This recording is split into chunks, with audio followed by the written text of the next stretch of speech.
Hello, everybody. Thank you so much for logging in to see the free lesson that is part of the Empowered Feelers program. So I'm just going to walk you through what the program feels like a little bit when I'm teaching a lesson. And the skill that I'll be talking about today is called Wise Mind. It's a skill from Dialectical Behavior Therapy, or DBT for short, that helps us to respond more effectively to situations when we are feeling not totally like ourselves. So, if you are somebody who is an emotionally sensitive person, you may notice that sometimes when your emotions are high, you make choices that don't really align with who you are. Like, for example, maybe you get a text message from a friend saying that they can't make it to dinner anymore, and you get really activated by that text message. And then you start thinking, this is not even a good friend.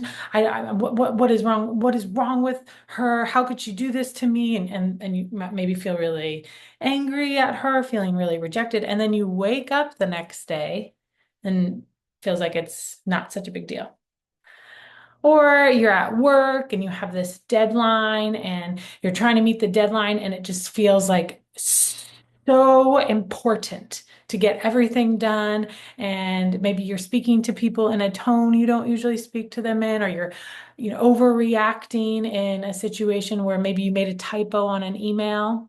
And then maybe that evening, when you have kind of come down a little, you realize things weren't as stressful as they felt in that moment. So, if we act and do what our heightened emotions tell us to do, doesn't always work out so great for us, as I'm sure some of you know. So, the skill that we can use in those moments is called Wise Mind. And I'm going to share with you a little image that can help us better understand what Wise Mind is. Wise Mind is this space here between our emotions and our logical part of ourself. DBT teaches us that in any given moment, we are acting from one of three mind states: our emotion mind, which is essentially what I just talked about with those examples, our reasonable mind, or our wise mind. And when we're acting from an emotion-minded place, that means that our feelings are dictating how we think, how we act. We're more likely to make an impulsive choice that we later regret. And there tends to feel like a sense of urgency to everything going on. When we're in our reasonable mind, we come at situations from this intellectual place. It's almost like we've suppressed our emotions so much that we can only see the world through almost this robotic place. We can only see the facts and not actually how we feel. An example of being in reasonable mind could be if you really, really, really don't like your job. You just want to quit. And in order to stay in that job, you have to completely disconnect from your frustration about your job, from your sadness about your job, from the regret of the choices you made that led you to this job. And you end up kind of just going through the motions of your job, telling yourself, I have to work in order to make money and provide money for my family. I've been working in this job for 2 years. Okay, that was my robot attempt. I don't know about it. You guys can tell me what you think. So, what we want to do is we want to be able to get to a wise-minded state.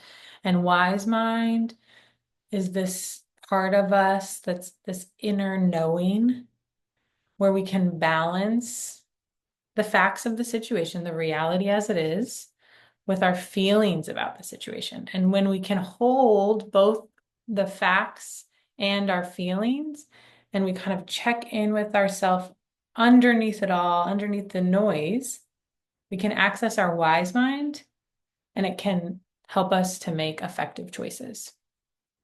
An example from yesterday of where I was in emotion mind, and it took me a little bit to find my wise mind, was that I have a 7-week-old baby girl, and I was putting her pajamas on.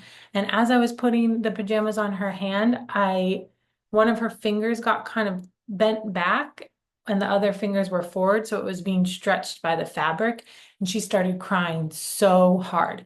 And so immediately I panicked. Why is she crying? I couldn't see inside of the actual sleeve, so I didn't know what was going on with her finger. And what do I do? And then as soon as I realized she was in pain, I go into emotion mind of shame. How could I have done this to my poor baby girl? Oh my gosh, like, and feeling regret. Oh, she's never gonna forgive me for this. I mean, like, attachment is so important in kids, and if I'm making these kind of choices, what does that mean for her future? And just spiraling. So I told myself, I mean, I literally said actually out loud to my wife, I'm in emotion mind right now, because I was holding her as she was crying, and I started to cry. And all I was thinking about was how I am a bad mother, I'm unfit, and it's a really unfortunate thing that Zoe has to have a mom like me. I was having very mean thoughts. I knew I was in emotion mind. I kind of waited it out about 10, 15 minutes, took a few breaths, and then said, okay, I need to find my wise mind. So our wise mind takes into consideration the facts of the situation and also our feelings about the situation. In order to find my wise mind, I took a deep breath and started to try to pull in both the facts and how I felt about the situation. So some of the facts of the situation are that I've been a mom for 7 weeks. Zoe did not have an injury that required any sort of additional care. Zoe stopped crying after about a minute. When I held Zoe and rocked her, she stopped crying. Those are some of the facts. How I was feeling was scared that I hurt this baby girl that I love so much, frustrated with myself for not realizing what was happening and preventing that problem, guilty for doing something that, caused harm to someone else, and ashamed. I'm a mother and I should be able to keep my daughter safe. When I brought in both the facts of the situation and how I felt and kind of asked my wise mind what was going on, it reminded me to have some self-compassion. Like, Zoe is okay. You are okay.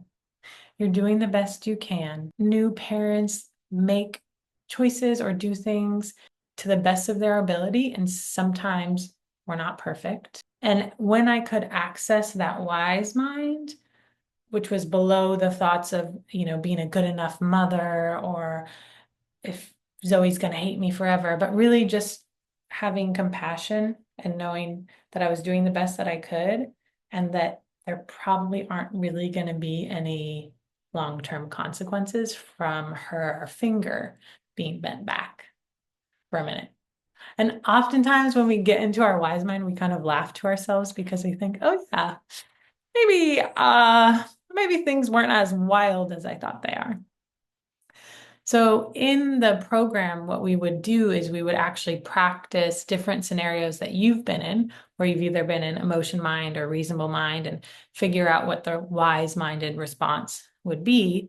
We will also do some exercises where we're actually going to embody the different mind states. Like, what does emotion mind feel like to you? Is it a swirling tornado? And reasonable mind, is that like a computer? Dun, dun, bah, bah, bah. So we'll have the experience to really explore these different mind states and then practice how to access our wise mind. And what's really amazing is that you'll find that there tends to be a pattern in terms of situations that activate emotion mind and or reasonable mind. And when you start to identify that pattern, it becomes so much easier to find your wise mind. So we will be doing that in one of the sessions of the 6-week course. And just in case you haven't heard much about the course. It's called Empowered Feelers. We'll meet for 6 different nights for 75 minutes and learn different skills, practice those skills, and build community with one another. It's a really great program for people who feel like they get into that emotion-minded space more often than they'd like, or if they're someone who are told that they worry too much, that they're too sensitive, for people who feel like emotions kind of stick to them for longer than other people, or for individuals who engage in people-pleasing behaviors to try to avoid emotions. And for anyone who actually maybe they don't feel like they're in emotion mind so much, but they're in that reasonable mind place where they're feeling really disconnected from their feelings and they're engaging in a lot of behaviors to try not to feel, like drinking too much alcohol or overeating or restricting or scrolling on social media, overworking, gaming, completely isolating. All these behaviors are oftentimes a way of avoiding those feelings in the first place. And sensitive people are more likely to engage in some of these behaviors. So in the program, we're going to talk about what emotional sensitivity is and some of the myths that many people have around emotional sensitivity. I'm going to help you identify your emotions and kind of start to discern between each individual emotion that you might be experiencing, and then develop skills to manage those emotions. And we're going to be practicing different techniques in the session that you'll then work on outside of the session and the week before the next session. And we're going to be building community, a bunch of people who are all feelers. I mean, it's going to be really fun.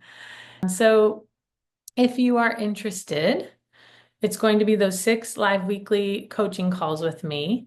You're going to have a digital workbook. That page with the Wise Mind that I showed you is actually from the digital workbook. And then we're going to have an online Facebook community. And then I'll send you a guide that has all of the different feelings and their functions. So this is a little bit of the breakdown. Wise Mind we talk about in week 4. We'll talk about a couple other things that day. So if you have any questions, reach out to me.